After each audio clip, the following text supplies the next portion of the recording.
Alright, hello everyone. Ang lecture natin ngayon, I'm gonna place under General Psychology. Pag-uusapan natin, favorite topic ng marami, we will talk about love. Ang title ko tonight, Two Models of Love. Yan, para yan sa mga lover boys at mga lover girls dyan. So, this is a common topic that we talk about in General Psych, kaya under to ng Gen Psych lecture. So, Bible verses muna tayo in connection to love. John 13:34-35. A new command I give you. Yung I dito, si Jesus, meron daw siyang bagong utos. Ano raw yun? Love one another as I have loved you. So, you must love one another. By this, everyone will know that you are my disciples if, all together read, you love one another. And then, talon tayo sa John 15:13. Jesus pa rin nagsasalita dito, greater love has no one than this, to lay down one's life for one's friends. So mamaya, i-connect natin yung dalawang passages na yan in our topic tonight, which is on the two models of love. Sa psychology, kapag pinag-uusapan natin yung love, isa sa mga researchers dyan is none other than Robert J. Sternberg. Kilala natin lahat yan. Robert Sternberg, asawa ni Mrs. Sternberg. Ayan. But kidding aside, si Robert Sternberg, very popular in cognitive psychology, gumawa siya ng theory on love. As in, scientific theory, ine-explain niya kung paano ba gumana yung concept of love. So if you want to have more readings on Sternberg's theory on love, ito yung kanyang theory. Sabi niya, ang love daw, merong tatlong psychological ingredients. We have passion, we have intimacy, and we have commitment. So hanapin nyo na lang sa YouTube channel ko, I discuss each one of this. Pero para mabilisan lang, no, passion is your overall feelings towards your loved one. Gaano ka kinikilig, gaano ka passionate, gaano ka kasaya kasama yung minamahal mo, passion yon. Intimacy, ito yung mga ginagawa mo with your partner, with your loved one, that makes you close to each other. Yan ang operative word dyan, close, intimate. Wala kayong wall sa isa't isa. You say to each other your secrets, your deepest desires, your deepest thoughts. Yan, intimacy yon. Commitment, ito naman yung mga behaviors na ginagawa nyo sa isa't isa na nagpapatunay that you are exclusively for each other. Yan, commitment ang tawag doon. So, siya lang yung sinusundo mo, siya lang yung tinetext mo, siya lang yung ginagawan mo ng mga special somethings, commitment yon. Okay, so more about this, kayo na lang bahala magbasa ng mga articles ni Robert Sternberg on his triarchic theory of love. And by the way, no, gusto ko lang din sabihin that in his theory of love, yung tatlong yan, passion, intimacy, and commitment are measurable variables. Kaya marami tayong mga researches na kayang gawin in connection to these three kasi madali na lang sukatin yan. Robert Sternberg developed an instrument that can measure gaano kataas or kababa yung passion, intimacy, and commitment ng couples who are in a relationship. So, isa yan sa mga test na dapat sinasagutan ng mga magjowa dyan. Yan, makinig kayo, yung mga magjowa dyan, Imbis na kung ano-ano nang pinag-uusapan nyo sa Starbucks, pag nagde-date kayo, eto na lang gawin nyo. Okay, kumuha kayo ng test para malaman nyo sa relationship ninyo, ano ba ang pinakamataas in your relationship, passion ba, intimacy, or commitment, kasi may mga significance yan, may mga implications yan, na i-discuss ko na lang in some other lectures, okay? So anyway, let's go back to APA. You go to their online dictionary, ito raw yung definition ng love. I highlighted, I colored the important words in yellow. Yan daw yung ibig sabihin ng love. You can just pause the video if you need to. Ang tawag ko dito sa way of defining love by the APA is the romantic model of love. Kasi kung titignan nyo, yung definition ng APA, very focused on emotion. Love is an emotion. Sabi dito, complex emotion, strong feelings, merong kasamang affection, it involves pleasurable sensations, very emotions-based. So ang tawag ko dyan, the romantic model of love, wherein the basic unit of love is feelings, kilig, in Tagalog. So, paano mo malalaman kung mahal mo yung isang tao using this definition? Ang sagot ng definition niyan is, gaano katindi yung kilig mo sa isang tao? Gaano katindi yung feelings mo sa isang tao? And this is the kind of This is the model, this is the model na very popular in the Filipino culture. Karamihan ng mga tao, young and old, ito yung pananaw, ito yung definition nila ng love, that love is a feeling. It's all about romance, it's all about kilig. That's why, given this model, ganito yung dynamics dyan eh. You start with the feelings, at yung feelings na yan, dahil kinikilig ka sa isang taong yan, yan yung nagtutulak sa'yo na gumawa ng acts of love. Tulad ng, yan, breakfast in bed, bibigyan mo ng flower, bibigyan mo ng Toblerone, bibilan mo ng stuffed toy sa Blue Magic, and all the other acts of love. In this model, yung acts of love, the behaviors that you do to the beloved, nanggaling yan sa feelings mo. Kaya mo ginagawa yan kasi kinikilig ka doon sa taong mahal mo. Nagigets nyo? Ngayon, ang problema sa romantic model of love, as we know in psychology, yung feelings, the emotions, yung kilig, nawawala yan. Kapag nawala yung feelings, nawala yung kilig, anong hypothesis natin? Mawawala rin yung acts of love, which is bad. Kasi yung acts of love, ito yung bumubuhay sa human relationships. Kapag nawalan ka na ng behaviors toward the beloved, hindi ka na nagbe-breakfast in bed, hindi mo na siya tinetext, hindi mo na siya sinusundo, the relationship dies. Mamaya, we'll going to discuss that. How behaviors sustains relationships. Yun nga ang problema sa romantic model. The behaviors that you do in the relationship that makes it survive, galing sa feelings mo na nawawala. So kapag nawala yung feelings mo, nawala na yung kilig mo, nawala na rin yung acts of love mo, the relationship dies. Namamatay na rin yung relationship. Dito ka na ngayon lilinya, sasabihin mo, wala na akong feelings para sa kanya. That's so romantic model. Sino dito sinabi na yan? May sinabihan ka na bang ganyan? Ayoko na kasi wala na akong feelings para sa'yo. Yan. Kapag sinabi mo yan, most likely, anong model of love mo? Yung romantic model of love. In contrast, yung kabaliktaran ng wala na akong feeling sa'yo, di ba? Karamihan ng mga young people today, yan. May feelings ako for you. Oh, di ba? Nakaka-relate ba kayo nung high school? Ganyan kayo? Mag-uusap kayo in private kasi sasabihin mo, meron akong sasabihin sa'yo. Yan, aamin ka ng feelings mo for you. Diba? Aamin ka, alam mo, meron akong feelings para sa'yo. So you're like saying, I love you. Ganun yung equation, no? The fact that I have feelings for you, kinikilig ako sa'yo, means I love you. Feelings is equals to love. Again, anong model yon? The romantic model of love, which I believe it's the wrong way to define love. Makakancel ako dito For sure, marami mga APA fans dito. Bihira ko tong gawin Bihira akong mag-disagree sa definition ng APA. Pero this time, the way APA defines love, I don't agree. Sa tingin ko, this way of defining love as an emotion is very dangerous. It's very risky, and it is the cause. Ito yung reason of a lot of heartbreaks. Yan. Kaya maraming mga tao nadudurog, nasasaktan because of love, na supposedly, love makes you happy. Love supposedly increases your well-being. Wala. Mali yung definition ng love. Misdirected. Focus on emotions, kaya maraming nasasad because of love. Diniscuss ko yan in detail in this lecture. Bakit wala ka ng feeling sa kanya? Hanapin nyo na lang sa YouTube channel ko. Alright? Pero yun na nga, it's so unfortunate. Many people today, ito ang model of love. The romantic model of love, it's focused on your feelings. Ngayon, pag-usapan natin yung tamang model, yung tamang pananaw when it comes to love. Okay? So the correct definition of love, pwede tayong matuto kay M. Scott Peck. Kilala natin lahat yan. Asawa ni Mrs. Peck. Yan. If you're a psych major, dapat kilala nyo si M. Scott Peck. Siya yung nagsulat ng very popular book in psychology entitled The Road Less Traveled. Kung psych major ka, dapat nabasa mo yan. Kung psych major ka, dapat kilala mo si M. Scott Peck. Kaya idagdag nyo to sa reading list ninyo, The Road Less Traveled. In page 85 of his book, dinefine niya kung ano ibig sabihin ng love, and this is the right definition of love. Altogether, let's read. Ano raw ang love? The will to extend oneself for the purpose of nurturing another's spiritual growth.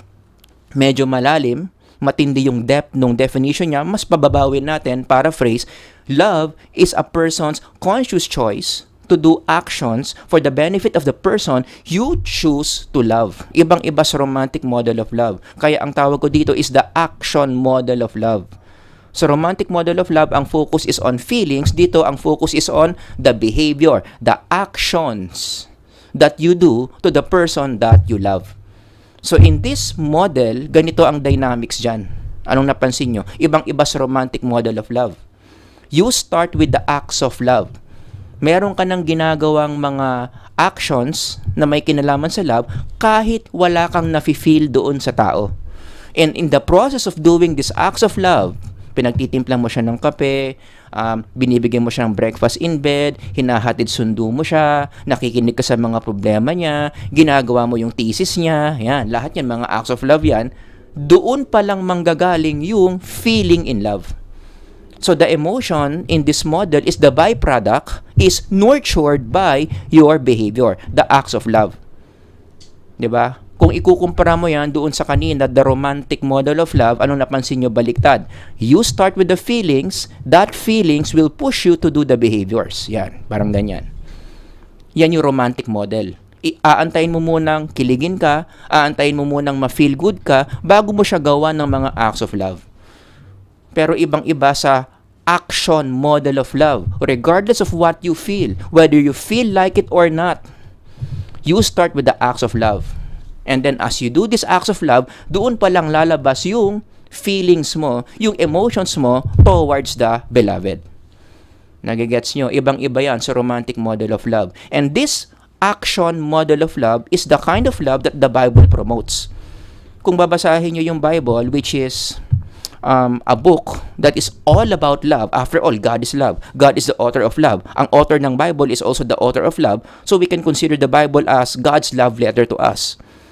The way the Bible understands love is also in the form of action. Hindi naniniwala ang Bible sa romantic model eh. Ang Bible, action model. In the language of the Bible, love is an action word. Kaya nga, doon sa opening chapter natin, opening passage natin sa John 13, Jesus commanded love. 'Di ba? Bakit ang love command? Usually, kang isang bagay, kaya mo siya kino-command, bakit? Behavior 'yan. Howard, magwalis ka nga ng garden.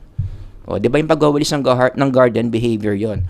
Howard, maghugas ka nga ng pinggan. Yung paghugas ng pinggan, behavior 'yon. E di ganun din dito, the fact that Jesus commanded love means, in his perspective, naniniwala siya that love is something that you do, it's not so much on what you feel. Kaya sinabi niya, a new command I give you. Ano yung command? Ano yung utos? Love one another. Because again, love is a behavioral thing, not so much as a feeling. Ang essence ng love is, it's an action.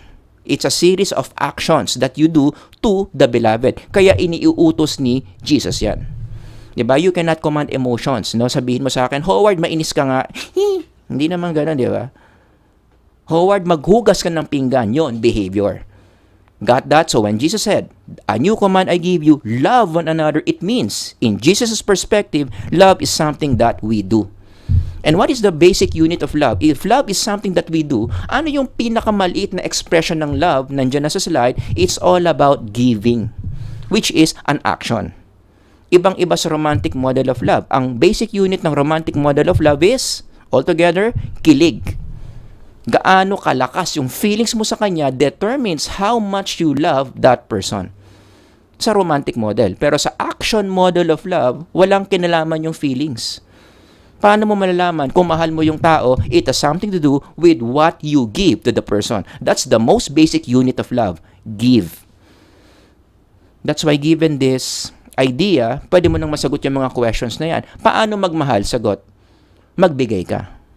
Kung may tao ka na sinasabi mo na mahal mo, dapat yung taong yun marami kang binibigay sa kanya. Kung may kakilala kang taong sinasabi mong mahal mo, pero ni minsan hindi ka pa nagbigay sa kanya, ikaw yung laging binibigyan, hindi mo mahal yan. Baka yung taong yun, mahal ka. Kasi bigay siya ng bigay sa'yo, pero ikaw wala kang binibigay sa kanya, maybe you don't love that person. Paano mo malalaman kung gaano mo kamahal ang isang tao? O given this framework, paano? Anong sagot dyan? It is determined by how much you give. Remember this principle, how much you give determines how much you love. Because again, the basic unit of love is giving. How much you give determines how much you love. So paano mo malalaman kung gaano mo kamahal yung tao? Anong sagot? Ano ang kaya mong ibigay sa taong sinasabi mong mahal mo? And what is the highest thing that you can give to a person that you love? Ito yung tipong ito yung binigay mo, sure ball, walang magdududa, mahal mo nga yung taong yon. Ang sagot dyan is, the highest form is life. Buhay mo. Kapag kaya mong ibigay ang buhay mo sa isang tao, regardless kung anong situation, then, sure ball, walang magdududa sa'yo, mahal na mahal mo yung taong yan. Handa kang mamatay para sa kanya. Handa kang sumalo ng bala para sa kanya. O, di ba? Kaya tanungin mo yung sarili mo, no? For those people that you claim you love. Ang key question dyan para malaman mo kung tunay ba yung pag-ibig mo is, kaya mo bang mamatay for that person? That's the ultimate, the highest form of love that you can express by giving your life to this person that you love. Kaya nga yun yung sinabi ni Kristo sa John 15, di ba? Binasa natin kanina yan, greater love has no one than this, that to lay down one's life for one's friends. Wala nang hihigit pa dyan. And the reason why Jesus said this is because He was prophesying His crucifixion. Sinabi niya sa mga disciples niya dito na hindi na sila slaves. Ang pananaw ni Kristo sa mga disciples niya, mga friends na niya sila. You are my friends. I love you as my friends. Therefore, dahil mahal ko kayo as my friends, I'm going to give my life for you. Yun nga lang, later on, ibibigay niya yan doon sa cross. Got that? That's the highest thing that you can give to a person that you claim that you love. Kaya gusto ko rin yung movie ng Titanic eh. For those of you who have seen the movie, pasensya na, medyo magiging spoiler ako dito. Nandun yung favorite part ko, yung lumubog na yung Titanic. Magkasama si si Jack at saka si Rose.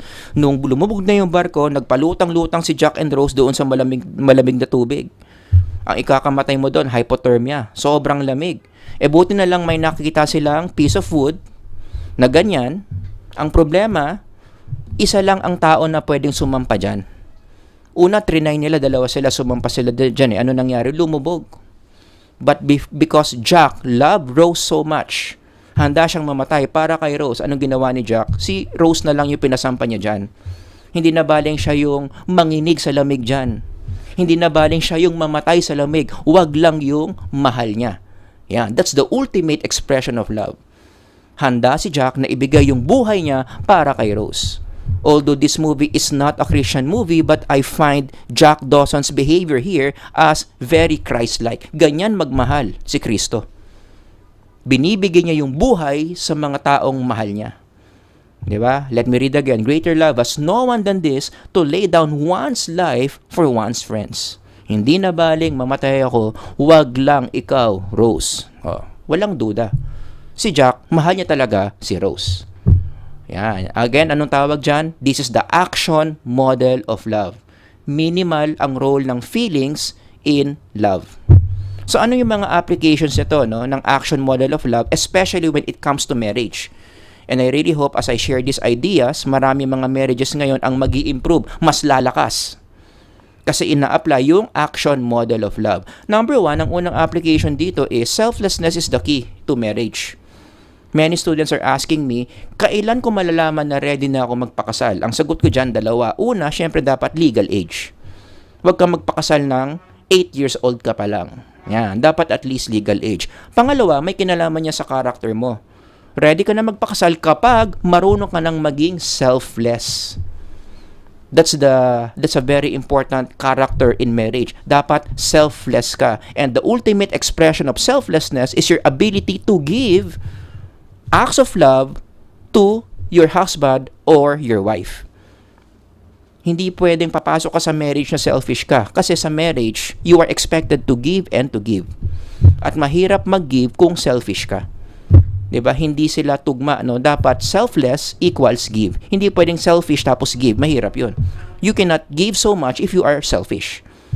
Nagigets nyo? The fact that marriage requires you to give and to give. Prerequisite, dapat selfless ka sa marriage. In a more theological term, ang tawag sa selflessness is self-denial. Paano mo malalaman na ready ka na magpakasal kapag wala nang problema sa'yo, madali na lang sa'yo ang mag-self-denial. Kaya mong i-let go yung mga pangarap mo, yung mga desires mo, Yung mga gusto mo for the benefit of your husband or your wife or your family. Kung meron na kayong mga kids. Oh, hindi ano yan, imposibleng mag self-denial ka kung selfish ka. 'Di ba? Antithesis 'yun eh. Dapat selfless ka para makapag self-denial ka. Kaya nga in connection to this, ito yung reason bakit naniniwala ako that the self-love movement is destroying marriages. Marami mga kasal ngayon nasisira because of this movement. Tinuruan, brainwash yung mga tao to have a wrong attitude entering marriages. Kaya maraming mga naghihiwalay ngayon. Kapag ikaw kasi, laking self-love movement ka, mahal na mahal mo yung sarili mo, meron kang ganitong mga drama. 'Di ba? Lagi mong sasabihin, ang paniniwala mo sa buhay, I deserve the best, which teaches you to have a get orientation. Yan ang hobby mo, kumuha. Kumuha ka ng kumuha from your partner kasi you deserve the best. So you expect people to give you the best, receive ka lang ng receive. Ano sabi ko kanina, ang key sa marriage, selflessness, because it's all about giving in marriage. Wala, hindi ka sanay mag-give, sanay ka mag-get kasi batang self-love movement ka. Nagigets nyo? So hindi tugma. Hindi jive yung value ng self-love movement sa requirement ng isang matatag na marriage. Tapos meron ka pang ganitong mga quotable quote na tinuro ng self-love movement. Sasabihin mo pa, I give myself permission to be all that I can be. Well, bad news, if you are in marriage, hindi pwedeng lagi mo sasabihin, I want to be what I want to be. Diba? There are times you have to let go of what you want to be for the benefit of your husband, your wife, your family. Hindi mo pwedeng sabihin na, dream ko talaga ang maging musician. Dream ko talaga ang maging gitarista. Bro, naiintindihan ko naman na meron kang dream na maging gitarista, pero tandaan mo, ang anak mo 8, at lahat gusto magdoktor. 'Di ba? At walang mangyayari sa iyo kung gitara ka ng gitara, hindi mo masusuportahan yung pangangailangan ng 8 mong anak. Does that make sense? So in that situation, let go mo muna yung kagustuhan mong maggitara, hanap ka ng diskarte, hanap ka ng trabaho to support the dreams ng octuplets mo, pati na rin ng asawa mo. Nagigets nyo? Hindi pwedeng lagi ka na lang all that I can be. Gusto ko maging ako. Kaya nga sabi ko self-denial, 'di ba? May mga aspeto ng mga sarili natin we have to let go. We have to sacrifice. I think that's a better word. We have to sacrifice ourselves for the benefit of those people that we love. And sometimes that involves our dreams. 'Di ba? Marami tayong mga dreams na dapat pakawalan na natin, i-let go na natin para lang masuportahan natin, para mas maging mabuti yung buhay ng mga taong mahal natin in our family. Punta tayo dun sa second line. And I deserve the very best in life. Isa pang kadramahan niya ng mga batang self-love movement. Naniniwala sila that they always deserve the best in life. Ngayon, pag pumasok ka sa marriage na ganyan ang attitude mo, nanganganib ang marriage mo. Bakit? Kasi, kapag in-apply mo yung principle na yan in your marriage, I deserve the very best in life, bad news. Marriage 101. Husband and wife will not always be at their best. Kung sino man yung asawa mo, husband man or wife yan, that person na kasama mo araw-araw in your marriage will not always be the best for you. Siguro kayo yung best sa isa't isa nung nagliligawan pa lang kayo. Siguro kayo yung best sa isa't isa nung kinakasal kayo kasi syempre wedding day yun eh. 'Di ba? You are the best version of each other on that day. But reality bites. Pagtapos ng kasal, pagkatapos ng honeymoon, yan na. Diyan mo na marirealize that this person that you married is not always the best for you. Hindi ka laging kinikilig dyan. Madalas naiinis ka dyan. Madalas nagagalit ka dyan. Madalas nalulungkot ka dahil sa mga pinagsasabi niya, dahil sa mga pinaggagawa niya. 'Di ba? Ganyan naman talaga ang marriage. You will not be always the best for each other. And that's normal in marriage. You should not expect na everyday kinikilig kayo sa isa't isa. That is so Hollywood. That is so romantic model. Kaya nga lang, because of the self-love movement, yan yung expectation ng mga tao ngayon. Na dapat, pag married ka, ano yung linya? You live happily ever after. Meaning, everyday dapat puro lang kayo happiness. That is so romantic model. That is so self-love movement.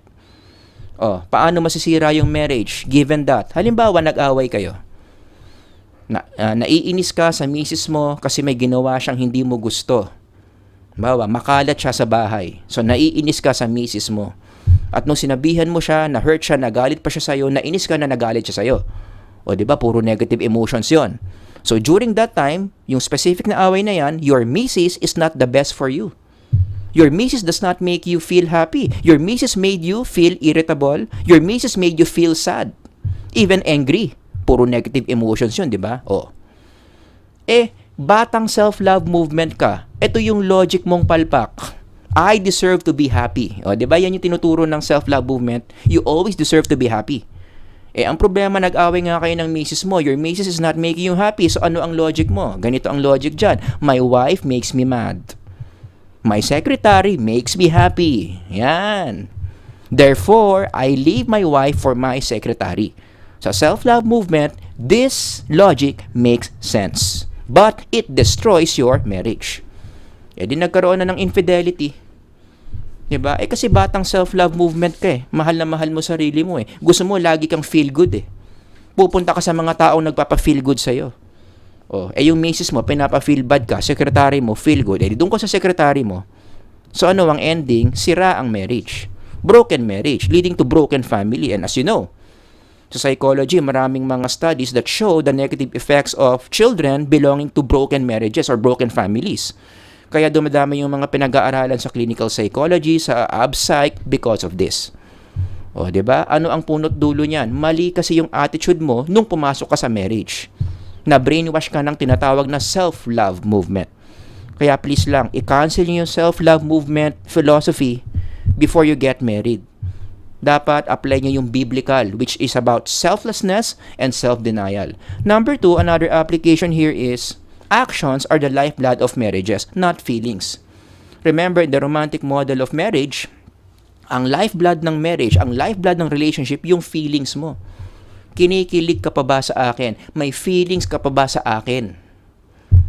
Yan yung barometer kung okay pa kayo sa relationship kapag kinikilig pa kayo sa isa't isa, meron pa kayong butterflies in your stomach.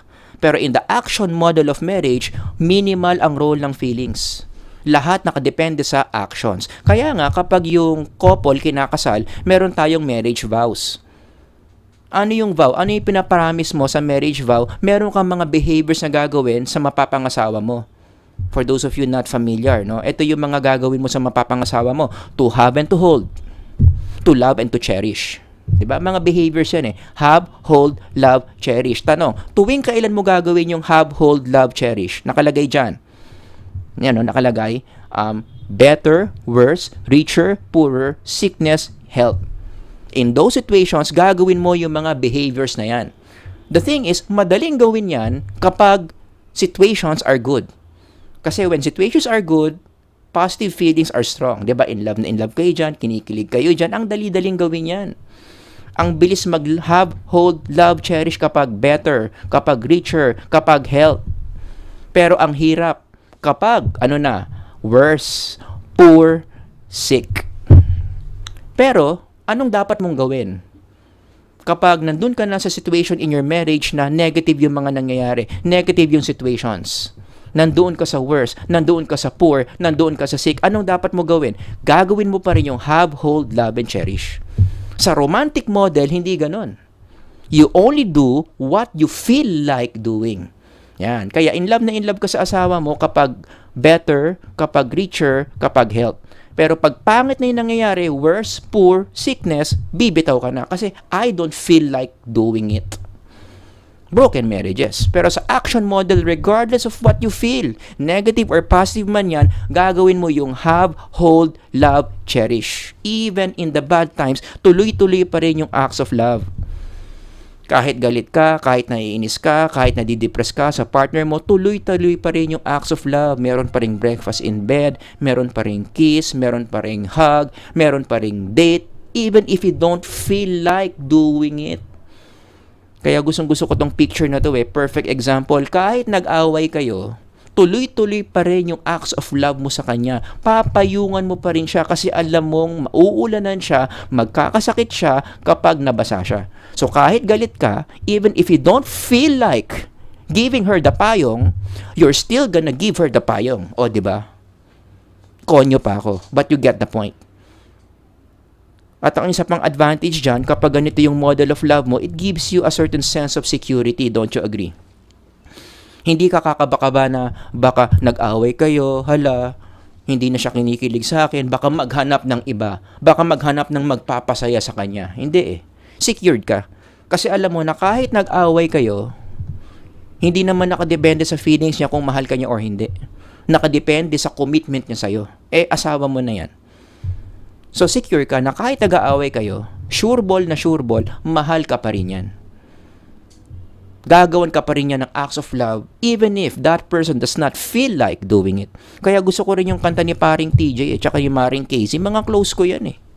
Mga close ko yan. Gusto ko yung kanta nila. Bihira ako mag-promote ng kanta ha, pero ito ipopromote ko. Kasi tama yung logic. Action model of love. 'Di ba anong sabi dun sa kanta na sinulat ni paring TJ? Hindi man araw-araw na nakangiti. Oh. Ilang beses na rin tayong humihindi. Di na mabilang ang ating mga tampuhan. Away, bati natin, di na namamalayan. Tingnan nyo yung mga yellow words. Mga hindi masasaya yan eh. Ito yung sickness. Ito yung worse. Diba? Ito yung mga nag-generate ng mga negative emotions. Pero, what happens? Ano yung reaction nila kapag ito yung na-experience nila in their marriage? Bibitaw? Syempre, hindi. Anong gagawin? Tuloy-tuloy pa rin yung acts of love. Yun na yung chorus. In spite of all these negative things in our relationship, tuloy-tuloy pa rin yung acts of love. Babalik pa rin sa'yo, o babalik pa rin sa yakap mo, ikaw pa rin ang pipiliin ko. Does that make sense? Yan ang love na nakaka-secure ng relationship. Yan yung love na nagpapatibay ng marriage. Let me continue yung definition ni M. Scott Peck on what love should be. Genuine love is volitional rather than emotional. The person who truly loves does so because of altogether with, decision to love, not because kinikilig ka. This person has made a commitment to be loving whether or not the loving feeling is present. Your decision to love someone does not depend on what you feel, but it's dependent on your decision to love that person. Kung ganito lang sana yung pananaw ng mga tao sa love, for sure, hindi ganito magiging numbers natin sa mga naghihiwalay. Now, don't get me wrong ha, yung mga sociologists dyan, I'm sure nakataas yung kilay. Ang broken marriages, ang annulment of marriage, marami mga predictors yan bakit nangyayari. Hindi ko to ino-oversimplify. Okay? Pero we cannot also deny na isa sa mga reasons kung bakit hindi nagiging successful ang isang marriage, gustong maghiwalay na mag-asawa, hindi kaya pumasok kasi sila sa marriage na mali yung philosophy nila sa love, mali yung pananaw nila sa love, mali yung model of love nila. Marami mga tao ngayon pumapasok sa marriages, anong model of love? Yung romantic model of love. Meron silang ganitong philosophy. If the feeling is gone, equals hiwalayan. Eh wala talaga. 'Di ba? Kasi in marriage, habang tumatagal kayo dyan, may mga times talaga na mawawala talaga yung feelings sa isa't isa. Hindi kayo kinikilig sa isa't isa. Buisit kayo sa isa't isa. Diba? Magsisigawan kayo. Maiinis kayo sa isa't isa. Magagalit kayo sa isa't isa. Kung ganito yung basis mo, romantic model ka, wala. Unang away mo pa lang, baka naghahanap ka na ng iba na magpapasaya sa'yo. Kung action model of love ka, in spite of the negative feelings, in spite na nag-aaway kayo, tuloy-tuloy pa rin yung acts of love. Diba? Kaya ito, hypothesis ko lang naman to. No? Hindi kaya tumataas yung mga numbers na yan sa mga mag-asawang naghihiwalayan kasi nga, mali yung model of love na ina-apply. Na usong-uso sa Pilipinas. Diba? Maybe because, maybe that's the reason why ganyan yung numbers. Just a thought na pwede nyo pag-isipan. Alright? So, yun lang, yung maikli nating lecture on love. Maikli lang siya, no? Pero marami kayong natutunan, I'm sure. The two models of love, sana i-apply nyo yung tamang model of love, which is the action model. Kung gusto nyo mas tumagal, mas umayos yung mga relationships niyo with the people that you love. If you have any questions, comments, ilagay nyo lang dyan. Sir Howard here. Hanggang sa susunod na lecture, God bless everyone. Bye-bye.